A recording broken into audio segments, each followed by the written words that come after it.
யாராவது ஒரு மேஷராசி லேடிஸை உன்னால முடியாது, நீ எல்லாம் இதுக்கு லாக்கிப்பட்டு வரமாட்ட, விடு, நீ வந்து பிரோஜனம் இல்லை அப்படின்னு ஒத்த வார்த்தை சொல்லி பாருங்க. ஃபேமிலிக்கு ஏதாவது ஒரு பிரச்சனை அப்படின்னா வீட்டில் 4 ராசி பிள்ளைங்க இருக்கு அப்படின்னா கூட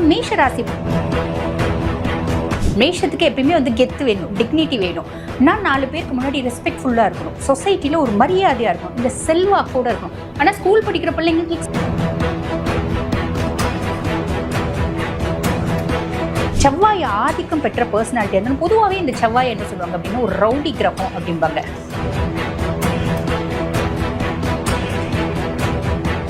அவங்க ஒன்று பேச நான் என்ன உனக்கு என்ன சர்வெண்டா, ரெஸ்பெக்ட் கொடுத்து பேச, லவ்ல ரெஸ்பெக்ட் எதிர்பார்ப்பாங்க, ஃப்ரெண்ட்ஷிப்ல ரெஸ்பெக்ட் எதிர்பார்ப்பாங்க.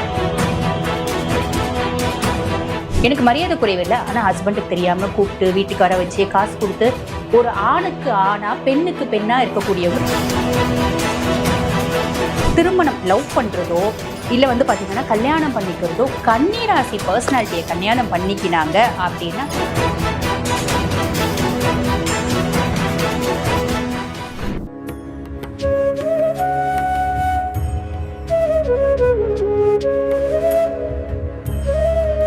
வணக்கம், நான் டாக்டர் தீபா லலின். இன்னைக்கு நம்ம என்ன டாபிக் பற்றி டிஸ்கஸ் பண்ண போகிறோம் அப்படின்னா மேஷ ராசி பெண்கள் உங்களை பற்றி தான் பார்க்க போகிறோம். பொதுவாக இந்த மேஷ ராசியை பற்றி சொல்லணும் அப்படின்னாலே வந்து பாருங்க, செவ்வாய் ஆதிக்கம் பெற்ற பர்சனாலிட்டி, சூரியன் உச்சமடையக்கூடிய ராசி மேஷ ராசி. என்ன செவ்வாய் ஆதிக்கமாக இருந்தாலும் மேஷ ராசி பெண்கள் நீங்கள் வந்து பாருங்க லைஃப்பில் நிறைய கஷ்டங்கள் அப்படின்றத கண்டிப்பாக வந்து பட்டிருப்பீங்க. அதே மாதிரி வாழ்க்கையில் நம்ம எவ்வளோ கஷ்டப்பட்டாலுங்க நம்ம திரும்பி பார்க்கும்போது நம்ம சிரிக்கிற மாதிரி, சந்தோஷப்படுற மாதிரி, அதே மாதிரி பாருங்க நம்ம அதை நினைச்சு பூரிக்கிற மாதிரி சில பல விஷயங்கள் அப்படின்றது நம்ம வாழ்க்கையில நடந்ததா இருக்கும். அந்த மாதிரி நம்ம வாழ்க்கையில, அதாவது மேஷராசி பெண்களான உங்க வாழ்க்கையில நடந்த சுவாரஸ்யமான சில பல விஷயங்கள், அதே மாதிரி நம்மளுக்கு பிரச்சனைகள் வருது பார்த்தீங்களா, அந்த பிரச்சனைகளை ஓவர்டேக் பண்ணணும் அப்படின்னா நம்ம என்ன டாக்டிக்ஸை யூஸ் பண்ணணும். இப்போ இந்த பதிவை மேஷராசி பெண்கள் அல்லாத மற்ற பெண்கள் பார்க்குறீங்க அப்படின்னா, உங்கள் வீட்டில் ஒரு மேஷராசி பெண் இருக்காங்க அப்படின்னா நீங்கள் அவங்கள எப்படி டீல் பண்ணணும். இப்போ உதாரணத்துக்கு ஒரு பர்சன், ஒரு ஜென் பார்க்குறீங்க, உங்கள் ஒய்ஃப் மேஷராசியாக இருந்தால் அவங்கள நீங்கள் எப்படி வந்து டீல் பண்ணணும். இப்போ காலகட்டத்தில் வந்து பாருங்கள், ஹஸ்பண்ட் ஒய்ஃப் அந்யோன்யம் அப்படின்றதான ரொம்ப பிரச்சனையாக இருக்குது. அப்போ எங்கள் வீட்டில் மேஷராசி ஒய்ஃப் இருக்காங்க, நான் ரிஷபங்க, ஐயோ பாவம், நான் எங்கள் ஒய்ஃப் மேஷராசி, அவங்கள நான் எப்படி டீல் பண்ண அவங்கள நானும் சந்தோஷமாக வாழ முடியும். இந்த மாதிரி பல சுவாரஸ்யமான விஷயங்கள் இந்த பதிவில் காத்துட்ருக்குங்க. அதே மாதிரி மேஷராசி பெண்கள் உங்களுக்கு வாழ்க்கையில் வரக்கூடிய பிரச்சனைகளுக்கு என்ன தீர்வு, என்ன பரிகாரம் அப்படின்றதையும் இந்த பதிவினோட முடிவில் பார்க்கலாம். ஆக பதிவை ஸ்கிப் பண்ணாமல் பாருங்கள்.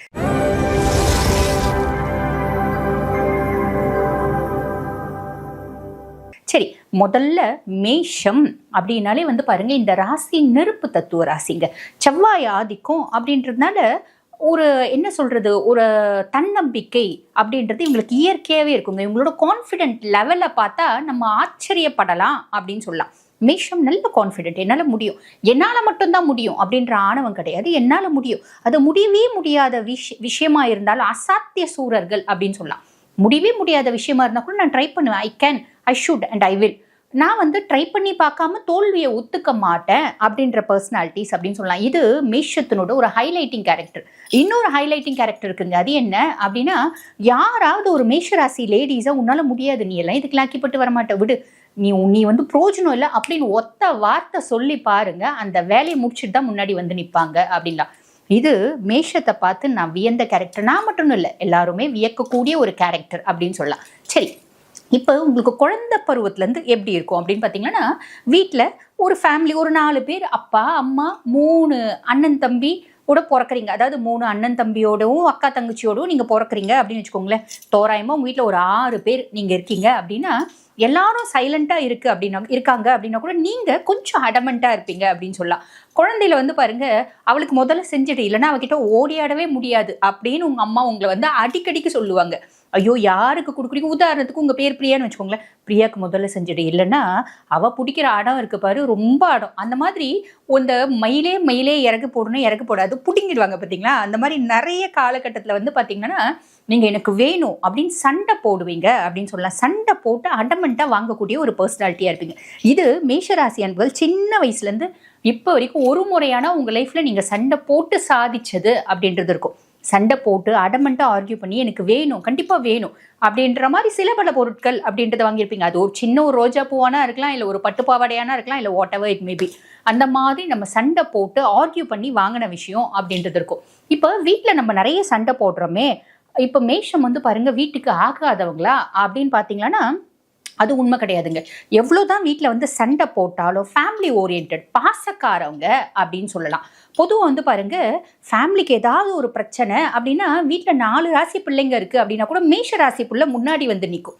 நான் எங்கள் அம்மாவை எவ்வளோ வேணா பேசலாம், நான் எங்கள் அப்பாவை எவ்வளோ வேணா பேசலாம், நீ யார் எங்கள் அம்மாவை பேசுறதுக்கு, நீ யார் எங்கள் அப்பாவை பேசுறதுக்கு அப்படின்னு குடும்பத்துக்கு ஒரு ப்ரொடெக்டர்ஸாக இருப்பாங்க அப்படின்னு சொல்லலாம். சரி, இப்போ இவங்க கொஞ்சம் வளர்ந்து ஸ்கூல் போகிறாங்க, ஒரு ஸ்கூலில் படிக்கிறாங்க அப்படின்னு வச்சுக்கோங்களேன். இவங்களுக்கு என்னென்னா கெத்து வேணும். மேஷத்துக்கு எப்பயுமே வந்து கெத்து வேணும், டிக்னிட்டி வேணும். நான் 4 பேருக்கு முன்னாடி ரெஸ்பெக்ட்ஃபுல்லாக இருக்கணும், சொசைட்டியில் ஒரு மரியாதையாக இருக்கணும், இந்த செல்வாக்கோடு இருக்கணும். ஆனால் ஸ்கூல் படிக்கிற பிள்ளைங்களுக்கு செல்வாக்கு அப்படின்றதுலாம் தெரியாதுல்ல. நான் போனால் என்ன 2 பேர் திரும்பி பார்க்கணும், நான் ரொம்ப டிக்னிஃபைடாக இருக்கணும், இந்த மாதிரியெல்லாம் ஒரு மைண்ட் செட் வந்து அவங்களுக்கு இயற்கையாகவே இருக்கும். ஸோ என்ன பண்ணுவாங்க, ஸ்கூலில் என்ன படித்தா அந்த ஸ்கூலில் கெத்து வரும்.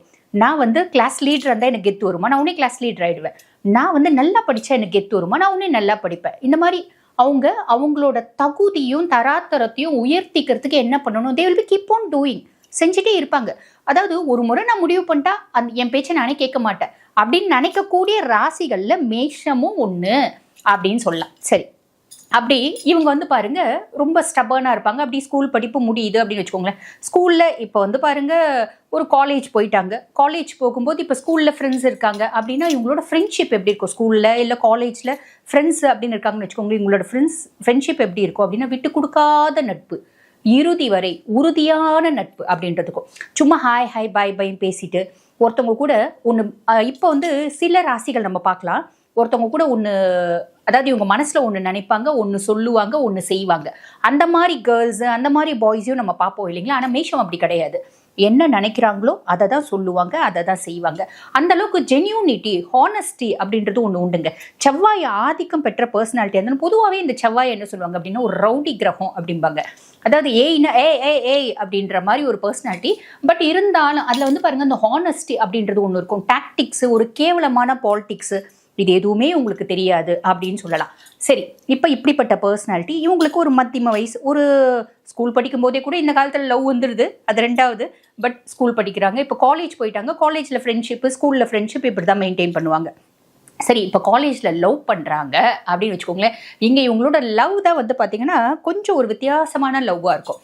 எப்படி அப்படின்னா, இப்போ இவங்களுக்கு ஒரு பையனை பார்க்குறாங்க, பிடிக்குது அப்படின்னா முதல்ல அந்த பையனை எப்படி பிடிக்கும், அந்த பையன் எப்படி இருக்குன்னா, he should be very handsome, நல்ல ஹேண்ட்ஸமாக இருக்கணும், நல்ல ஹைட்டு, வெயிட்டு, நல்ல பாடி எல்லாமே பார்ப்பாங்க. ஏன்னா பிகாஸ் இவங்களுக்கு வந்து செவ்வாய் ஆதிக்கம் அப்படின்றதுனால செவ்வாய் வந்து ஸ்போர்ட்ஸ் பிடிக்கும், நல்ல பாடியை நல்லா மெயின்டைன் பண்ணுறது பிடிக்கும், நல்ல டீசெண்டாக, நல்ல மேன்லினஸ் அப்படின்னு சொல்லுவாங்க பார்த்தீங்களா, அஜோடு பவமாக, ரொம்ப குட்டியூண்டா குசுன்னு பேசிட்டு ரொம்ப கோழத்தனமாக இருக்கிறது, இதெல்லாம் இவங்களுக்கு பிடிக்கவே பிடிக்காது. ரொம்ப டிக்னிஃபைடாக இருக்கணும், ரொம்ப பிரேவாக இருக்கணும், போல்டாக இருக்கணும், இதெல்லாம் இவங்க விருப்பப்படுவாங்க. பேசும்போது கூட ஆணித்தனமாக பேசுறது அப்படின்னு சொல்லுவாங்க பார்த்தீங்களா, இந்த மாதிரி தான் உங்களுக்கு பிடிக்கும். ரொம்ப கோழையில இவங்க திரும்பி கூட பார்க்க மாட்டாங்க.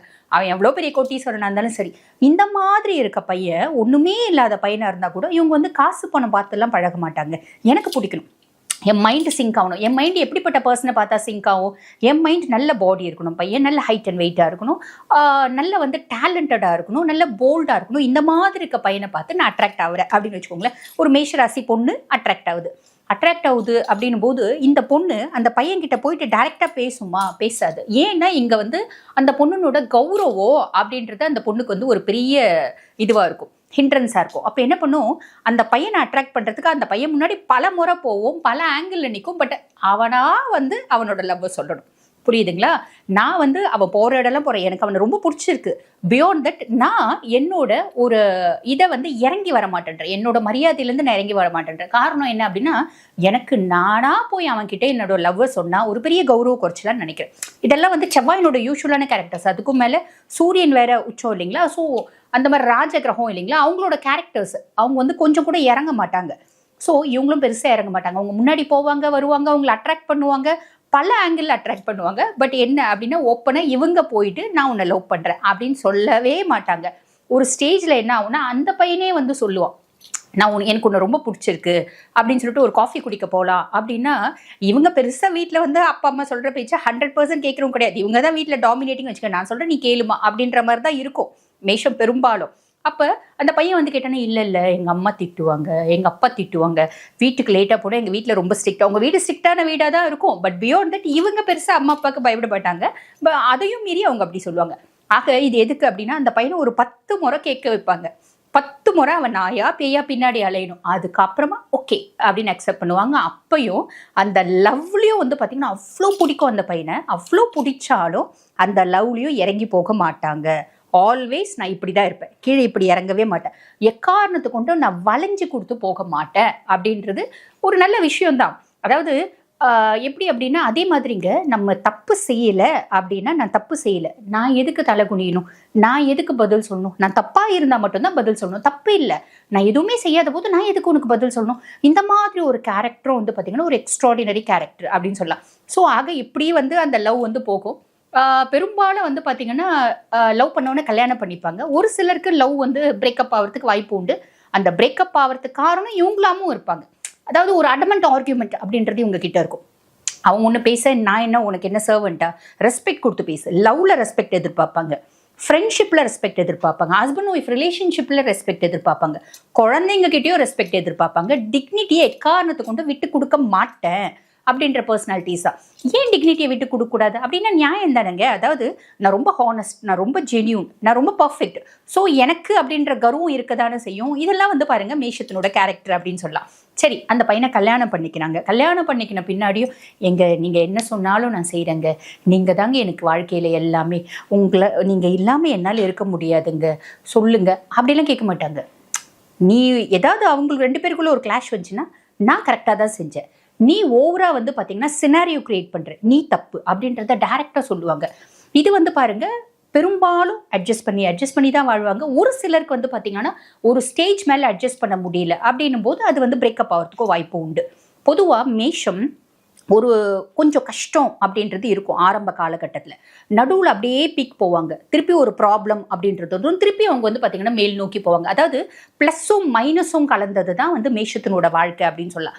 எத்தனை காம்ப்ளிகேஷன்ஸ் வந்துச்சு அப்படின்னாலும் அதை ஃபேஸ் பண்ணி மேலே நோக்கி போகக்கூடியவங்க மேஷராசி அன்பர்கள். அந்த தைரியம், போல்ட்னஸ், கான்ஃபிடென்ட், பிரேவ் இது எல்லாமே இயற்கையாகவே அவங்களுக்கு உண்டு அப்படின்னு சொல்லலாம். சரி, இப்போ பெண்கள் திருமணமாகி மாமியார் வீட்டுக்கு போயிட்ட பின்னாடியும் அப்பா அம்மாவை கவனிப்பாங்க. இங்கே தான் அங்கே ஹைலைட்டு. வீட்டில் 5 பசங்க இருந்தாலும் 4 பசங்க கவனிக்கல அப்படின்னாலும் ஹஸ்பண்டுக்கு தெரியாமல் காசு கொடுத்து கவனிப்பாங்க. ஹஸ்பண்டுக்கு தெரிஞ்சு கொடுக்க மாட்டாங்க. ஏன்னா எனக்கு இங்கே ப்ரெஸ்டீஜியஸ் ப்ராப்ளம், எங்கள் அம்மா காசு கொடுக்குறேன்னு தெரியக்கூடாது எங்கள் ஹஸ்பண்டுக்கு, எனக்கு மரியாதை குறைவில்லை. ஆனால் ஹஸ்பண்டுக்கு தெரியாமல் கூப்பிட்டு வீட்டுக்கு வர வச்சு காசு கொடுத்து ஒரு ஆணுக்கு ஆணா பெண்ணுக்கு பெண்ணா இருக்கக்கூடியவங்க மேஷராசி அன்பர்கள் அப்படின்னு சொல்லலாம். இப்போ மாமியார் வீட்டுக்கு போயிட்டாங்க, இப்போ ஹஸ்பண்ட் லவ் பண்ணி கல்யாணம் பண்ணிக்கிறாங்க, ஏதோ ஒரு காரணம் அவர் வந்து வேலை செய்யல, வேலையிலேருந்து ப்ராப்ளம், அவர் வந்து வேலையிலேருந்து தூக்கப்பட்டார், ஏதோ ஒரு காம்ப்ளிகேஷன் வச்சுக்கோங்களேன். அப்போ அந்த ஆணோட வேலையும் சேர்த்து செய்வாங்க, குடும்ப சுமையும் இவங்க சுமப்பாங்க. ஐயோ நீ பிரோஜனம் இல்லை, உன்னை நான் லவ் பண்ணி கல்யாணம் பண்ணிட்டேன், நான் எதுக்கு தான் உன்னை கல்யாணம் பண்ணிக்கணும் அப்படின்னெல்லாம் வந்து சொல்லி காமிக்கவே மாட்டாங்க. இது அவங்களோட ஜென்யூனிட்டியை திருப்பி வந்து சொல்கிறதா இருக்குது இல்லைங்களா. எல்லா தேவைகளையும் பூர்த்தி பண்ணுவாங்க, ஹஸ்பண்டுக்கு எல்லா தேவைகளையும் பூர்த்தி பண்ணுவாங்க, ஃபேமிலிக்கு எல்லா தேவைகளையும் பூர்த்தி பண்ணுவாங்க. ஆனால் நீ சொல்கிற பேச்செல்லாம் நான் கேட்டுட்டு இருக்க மாட்டேன், நான் வந்து உன் கட்டுப்பாட்டில் நான் இருக்க மாட்டேன், நான் வந்து இண்டிபெண்ட்டாக தான் இருப்பேன், உனக்கு நியாயமாக என்னென்ன செய்யணுமோ அது அத்தனையும் செய்கிறேன், உனக்கு அடிமையெல்லாம் நான் இருக்க மாட்டேன் அப்படின்னு சொல்லக்கூடிய பர்சனாலிட்டிஸ் அப்படின்னு சொல்லலாம். எல்லா ஆஸ்பெக்ட்லையும் நான் முன்னமே சொன்ன மாதிரி ரெஸ்பெக்டை எதிர்பார்ப்பாங்க அப்படின்னா. பொதுவாகவே மேஷம் வந்து பார்த்தீங்கன்னா இந்த கேர்ள்ஸு லேடிஸ்லாம் வந்து ஸ்போர்ட்ஸில் இருக்கவங்க, ஜிம்மில் இருக்கவங்க, பாடி பில்டிங், குத்துச்சண்டை, இந்த கத்தி சண்டை இதெல்லாம் வந்து பார்த்தீங்கன்னா பெரும்பாலும் மேஷமாக இருக்கும் அப்படின்னு சொல்லலாம். சரி, இப்போ இவங்க ஒர்க் பண்ணுவாங்களா? பெரும்பாலும் வந்து பார்த்தீங்கன்னா மேஷராசி லேடிஸ் ஒர்க் பண்ணுவாங்க. அப்படி ஒர்க் பண்ணல அப்படின்னாலும் வீட்டில் அவங்க வந்து நான் முன்ன சொன்ன மாதிரி எல்லா பொறுப்புகளையும் எடுத்துப்பாங்க, எல்லாத்தையும் செவ்வனே செய்வாங்க அப்படின்னு சொல்லலாம். இப்போ ஆஃபீஸ் போய் ஒர்க் பண்ணுறாங்க அப்படின்னு வச்சுக்கோங்களேன், யார்கிட்டயோ வந்து அடிபணிஞ்சு போவ, அடிமை வேலை, மற்றவங்க சொல்கிற கட்டளையே நம்ம செய்யக்கூடிய வேலை மேஷத்துக்கு பிடிக்காது. சிம்மம் மாதிரியே தான் மேஷத்துக்கும் பிடிக்காது. நான் மற்றவங்களுக்கு கட்டளை போடணும், அப்போ அவங்க செய்யணும். அதே மாதிரி அங்கே வந்து பாருங்கள் ஒரு டாமினேட்டிங்காக ஒரு, அதாவது இந்தந்த வேலையை எப்படி எப்படி செய் அப்படின்னு சொல்லிட்டு ரொம்ப பர்ஃபெக்ஷனிஸ்டாக செய்வாங்க அப்படின்னு சொல்லலாம், துலா மாதிரி. சரிங்களா. இவங்க நிறைய வந்து பாருங்கள் பாலிடிக்ஸ்லேயும் இருக்காங்க அப்படின்னு சொல்லலாம். சரி, இது வந்து பாருங்க ஏதாவது ஒரு முடிவு அவங்க எடுத்தாங்கன்னா நான் முன்னமே சொன்ன மாதிரி பின்வாங்கவே மாட்டாங்க.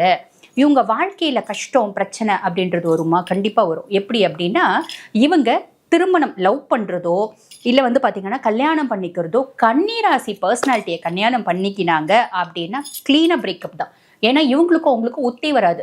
அதே மாதிரி பாருங்க, அதீத புத்திசாலிகள்னால இவங்க ஏமாற்றப்படுவாங்க. ஒரு கன்னிராசி பர்சனாலியோ ஒரு மிதுன ராசி பர்சனாலியோ நல்ல புத்திசாலியான பர்சன், முக்கியமா வந்து கன்னியா இருந்தா இவங்க சாலிடா ஏமாற்ற பண்ணுவாங்க. இது கன்னின்னு சொல்றதுக்கு இல்ல, எந்த ஒரு இன்டெலிஜென்ஸா இருந்தாலும் மேஷத்தை ஈஸியா ஏமாத்திடலாம். இந்த அளவுக்கு ஒரு குவாலிட்டி இருக்க மேஷம் பேசிக்கா ரொம்ப நல்லவங்க. அதனால ஏமாத்துறது ரொம்ப ஈஸி அப்படின்னு சொல்லலாம். சரி, இவ்வளோ ப்ளஸ் இருக்கு மேஷத்துக்கு. இதில் ஏதாவது கஷ்டம் அப்படின்னா, எந்த கஷ்டம் இருந்தாலும் இவங்க பெருசாக யோசிக்கிறதே இல்லைங்க. என்னால் எல்லாமே முடியும் அப்படின்னு எதிர்நீச்சல் போட்டு சமாளிக்கக்கூடிய பர்சனாலிட்டிஸ் மேஷராசி அன்பர்கள். அவங்க பெருசாக யோசிக்கணும் அப்படின்ற அவசியமே இல்லை. சரிங்க, இவ்வளோ ப்ளஸ் இவங்களுக்கு சொன்னீங்க, உங்களுக்கு ஏதாவது மைனஸ் இருக்கா அப்படின்னு கேட்டால் இருக்கே. என்ன அப்படின்னா, கொஞ்சம் முன்கோபிகள், ஈகோ. நான் வந்து பெருசாக யாருக்கும் விட்டு கொடுக்க மாட்டேன். அது ஒரு ப்ளஸ்ஸும் உண்டுங்க. அது வந்து ஒரு நல்ல கேரக்டர், அதை நம்ம ப்ளஸ்ஸாகவும் பார்க்கலாம். ஈகோ கிளாஷ் அப்படின்றது அடிக்கடிக்கு வரும். மனசு விட்டு பேசவே மாட்டாங்க. எந்த ஒரு பெரிய விஷயமா இருந்தாலும் பேசி தீர்த்துடல, ஆனால் அவங்க பேச மாட்டாங்க. நீ வந்து என்கிட்ட பேசு, நான் உன்னோட கம்மி கிடையாது அப்படின்ற ஒரு மைண்ட் செட். இது கொஞ்சம் மாற்றிக்கினா நல்லா இருக்கும் அப்படின்னு நான் நினைக்கிறேன். வளையும் தன்மை அப்படின்றது சுத்தமாக கிடையாது. இவங்களுக்கு உடல் ரீதியான உபாதைகள் ஏதாவது வருமா அப்படின்னா, உஷ்ணம் சார்ந்த நோய்கள் வர்றதுக்கு வாய்ப்பு உண்டு. சரி, இவங்களோட கேரியர், இவங்களோட தொழில், பிஸ்னஸ்ல இவங்க எப்படி இருப்பாங்க அப்படின்னா, மிட் ஏஜ்க்கு அப்புறம் பீக்கு போயிடுவாங்க. ஒரு 2 டவுன்ஃபாலாவது இருக்கும், ஆனால் அதை சுதாரிச்சுன்னு கண்டிப்பாக அவங்க வந்து பீக்கில் இருப்பாங்க அப்படின்ற சொல்லலாம். நல்ல ஹைஃபையான பொசிஷன் கண்டிப்பாக வந்து ரீச் ஆகிடுவாங்க, கவலையே பட வேண்டியதில்லை. இவங்களுக்கு பிடிச்ச திசை, அதாவது இவங்களுக்கு லக்கியான திசை என்ன அப்படின்னா ஈஸ்ட், கிழக்கு நோக்கி இவங்க வீடு வாங்குறாங்க அப்படின்னா கூட கிழக்கு பார்த்த மாதிரி வீடு வாங்கணும். எல்லாமே கிழக்கு பார்த்த மாதிரி இருக்கிறதுல வந்து பார்த்தீங்கன்னா உங்களுக்கு ரொம்ப ஃபேவராக இருக்கும் அப்படின்னு சொல்லலாம். ஒரு நிலப்புல வாங்குற மாதிரி இருந்தால் கூட கிழக்கு பார்த்த மாதிரி வாங்குறது ரொம்ப நல்லது. இவங்களுக்கு ரொம்ப லக்கியான கலர் என்ன அப்படின்னா, ரெட்டு, ஆரஞ்சு, எல்லோ வந்து ரொம்ப லக்கியான கலர் அப்படின்னு சொல்லலாம். சரிங்க, இப்போ மேஷராசி லேடிஸ், எனக்கு நீங்கள் சொன்ன மாதிரி சந்தோஷமும் இருந்துச்சு. நடுவில் இப்போ நீங்கள் 2 டவுன்ஃபால் அப்படின்றது வரும்னு சொன்னீங்க. அந்த ஒரு டவுன்ஃபால் சுச்சுவேஷனில் நான் இப்போ இருக்கேன். அந்த ஒரு பிரச்சனைகளை சமாளிக்கக்கூடிய விஷயத்துல நான் இப்போ இருக்கேன். என்ன கடவுளை கும்பலாம் அப்படின்னா, மேஷம் எப்பயுமே முருகனை சிக்கனை பிடிச்சுக்கோங்க அப்படின்னு சொல்லுவேன். ஏன் அப்படின்னா, முருகனை வழிபாடு பண்ண பண்ண பண்ண உங்கள் சுய ஜாதகத்தில் செவ்வாய் வந்து சூப்பர் டூப்பராக இருந்தாலும் நீங்கள் இன்னும் சூப்பர் டூப்பர் ஆகிடுவீங்க. அதாவது அவரே நல்ல பாவத்தில் இருக்காரு அப்படின்னாலும் அவரை இன்னும் என்ஹான்ஸ் பண்ணிட முடியும். அதே மாதிரி உங்கள் சுய ஜாதகத்தில் செவ்வாய் நல்லாவே இல்லை அப்படின்னாலும் முருகன் உங்களை காப்பாற்றுவார். எல்லா விதத்துலையும் எல்லா காலங்கள்லையும் உங்களுக்கு வந்து ஏத்த வழிபாடு என்ன அப்படின்னா முருக வழிபாடு. ஆக மேஷராசி அன்பர்கள், உங்களுக்கு உள்ள குணாதிசயங்கள் அப்படின்றது ரொம்ப எக்ஸ்ட்ராடினரி. எல்லாரும் பார்த்து வியக்கக்கூடிய பெண்கள் தான் மேஷராசி பெண்கள். நல்ல படப்படப்படன்னு பேசுவாங்க, எல்லாரோடையும் ஜோவியலாக பேசுவாங்க, எல்லாரோடையும் மிங்கிள் ஆவாங்க. ஸோ நிறைய நல்ல விஷயங்கள் அப்படின்றது உங்ககிட்ட இருக்கு. சின்ன விஷயம் ஈகோ மட்டும்தான், வளையாத தன்மை. இதை மட்டும் மாத்திக்கினீங்க அப்படின்னா மேஷத்தை மிஞ்சிக்கிறதுக்கு எந்த ராசியுமே கிடையாது அப்படின்னு சொல்லலாம். வாழ்த்துக்கள்.